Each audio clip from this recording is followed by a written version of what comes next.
Hello बच्चों, आज हम कहानी सुनेंगे। इस कहानी का नाम जादुई कढ़ाई। इसमें एक बुढ़िया और एक कढ़ाई की कहानी है। चलो तो सुनना शुरू करते हैं। एक गांव में एक महिला अपने लड़कों के साथ, बेटों के साथ रहती थी। उसके लड़के बड़े हुए और उनकी शादी हो गई। उनकी शादी होने के बाद उसके लड़कों ने उस बुढ़िया को अपने घर से निकाल दिया और भगा दिया। तो वह बुढ़िया एक मंदिर में जाकर रहने लगी। वह मंदिर में झाड़ू पोंछा लगा देती और जो भी कुछ श्रद्धालु भक्त आते, पुजारी कुछ उसको रूखा सूखा भोजन डाल जाते तो वह खा लेती। इसी प्रकार वह अपना जीवन गुजारती रही। भगवान शिव का मंदिर था, वह भक्ति करती थी और वहीं रहती थी, अपना सामान रखे रहती थी। एक दिन भगवान शिव प्रकट हुए और उस बूढ़ी महिला को वरदान दिया।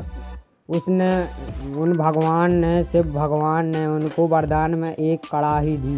उनसे उस बुढ़िया से कहा कि यह कढ़ाई एक जादुई कढ़ाई है। जब भी तुम्हें कुछ खाना हो, मन में सोच लिया करो और राम राम कह दिया करो, तो इसमें से पकवान बनकर निकलने लगेंगे। और शिव शिव कह दिया करो तो पकवान बनना बंद हो जाएंगे। और इतना कहे भगवान शिव अंतर ध्यान हो गए।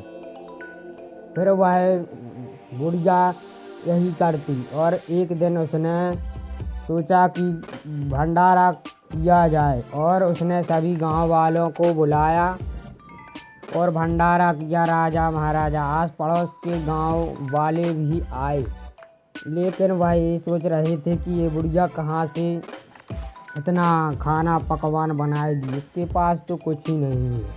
और उसने राम राम कहा तो कढ़ाई में से कई प्रकार के विभिन्न पकवान बनना शुरू हो गए और कई कमरे भर गए, ढेर लग गया और भंडारा हो गया। उस भंडारे में तो वहाँ के राजा भी आए थे। जब राजा को यह बात पता चली तो उस राजा ने बुढ़िया की जो कढ़ाई थी वह मंगवा ली और सोचा कि हमारा भंडारगृह कभी भी खाली नहीं होगा।